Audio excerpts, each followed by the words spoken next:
বন্দে পুরুষোত্তম, বন্দে পুরুষোত্তম, বন্দে পুরুষোত্তম। পরম প্রেমময় শ্রী শ্রী ঠাকুর অনুকূলচন্দ্র রাতুল চরণে আমার কোটি কোটি প্রণাম জানাই। পরমাধ্যায় জগজ্জননী শ্রী রাঙ্গা চরণে আমার কোটি কোটি প্রণাম জানাই।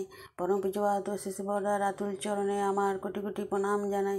পরম পূজ্যপাদ আচার্যদেবের চরণে আমার কোটি কোটি প্রণাম জানাই। পূজ্যপাদ শ্রী শ্রী অবন্দার চরণেও আমার প্রণাম জানাই। ইষ্ট পরিবারের সকলের চরণে আমার প্রণাম জানাই। যারা শুনছেন বা শুনবেন সকল ইষ্টপ্রাণ ভক্তিমতী মায়েদের আমার রানদিত জয়গুরু এবং যথাযোগ্য স্থানের থেকে প্রণাম নমস্কার এবং ভালোবাসা জানাই। আমি এবার শ্রী বর্মার গৃহকর্ম কেমন ছিল সেটা পরে শোনাচ্ছে। হিমায়িতপুরে হইল শ্বশুর আলয়, পদ্মা তীরে বসত করে জেলা পাবনায়। শিবচন্দ্র চক্রবর্তী শ্বশুর মশাদাশয়, সেই গৃহে আলো করে লক্ষ্মী বড়মায়। বহু কষ্টে সংসারেতে দিন চলে যায়, লাঞ্ছনা গঞ্জনা বহু সহ্য করিতে হয়।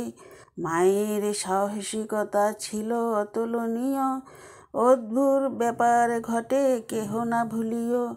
বনের পাশে রান্নাঘর, একা রান্না সারে। একদিন এক ব্যাঘ্র আসে মাকে তাড়া করে। দুর্জয় সাহসে মাতা বুদ্ধি খাটাইল, জ্বলন্ত অগ্নিকাষ্ঠ মুখে ছুঁড়ে দিল। ভয় পেয়ে ব্যাঘ্র বেটা ছুটিয়া পালাইল, এমনিভাবে লক্ষ্মী মাতা বিপদ কাটাইল। অপরের দুঃখ কষ্ট মার প্রাণে লাগে, রোগ শোক পড়িলে সে তা নিজে গিয়েই দেখে।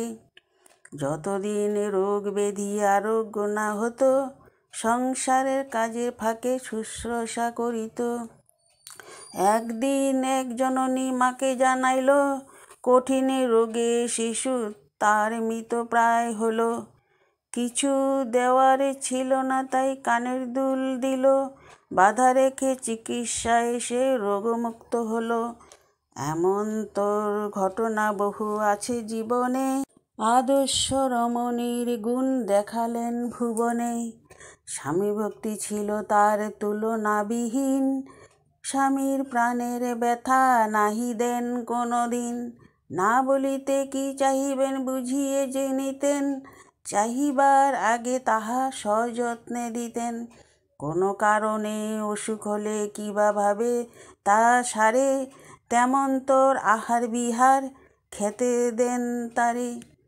লক্ষ্মীমাতা সতীতে আদর্শর গুণে, শ্রী ঠাকুর প্রেরণা পান ঈশ্বর জীবনে। এতটুকু কুটি হতে দেন না কখনো, দুঃখ কষ্ট বরণ করেন দিয়ে মন প্রাণ। পাবনা থেকে প্রভু হঠাৎ দেওঘরে এলে, বিনা দ্বিধায় মা সেতায় সঙ্গে সঙ্গে চলে। কঠোর পরিশ্রম করে দিন চলে যায়, পাহাড় জঙ্গলে সেতা চোর দস্যুর আলোয়।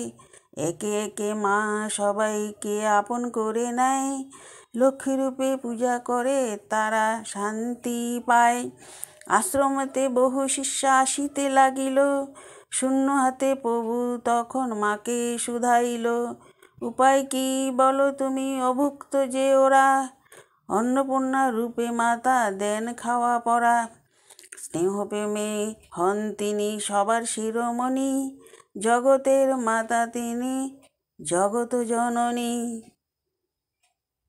কঠিনতি করি মম ভুলাও নানা ছলে, অন্তিমে স্থান যেন পাই চরণতলে। তো শেষ হলো। জয়গুরু সবাইকে, সবাই ভালো থাকেন, সুস্থ থাকেন, সর্বাঙ্গীন মঙ্গল হোক, ইষ্টচল জীবন হোক, দয়ালের কাছে আমি প্রার্থনা জানাই। এবং আমরাও যেন মায়ের মতো হয়ে চলনটা হতে পারে আমাদের। আর এখন তো ডিপি কাজের সব চলছে, যতটা পারি আমরা সময় করে ঘরটা সামলাতে হবে। ঘর সামলিয়ে আমরা বের হয়ে পড়বো। সামনে পাশের বাড়ি হোক বা একটু সামনে হোক, দুটো কথা ঠাকুরের কথা বলবো, এটা আমাদেরও ভালো। আর সবার সাথে পরিচয় হবে। আর আমরা তো ফট করে কারোর সাথে তেমন কথা বলতে পারি না, না ঠাকুরের কথাই বলবো তখন। তো জয়গুরু, সবাই ভালো থাকেন, সুস্থ থাকেন। জানি না কে কী বলে ফেলেছি, যদি ভুল বলে থাকি মাফ করে দিবেন। জয়গুরু।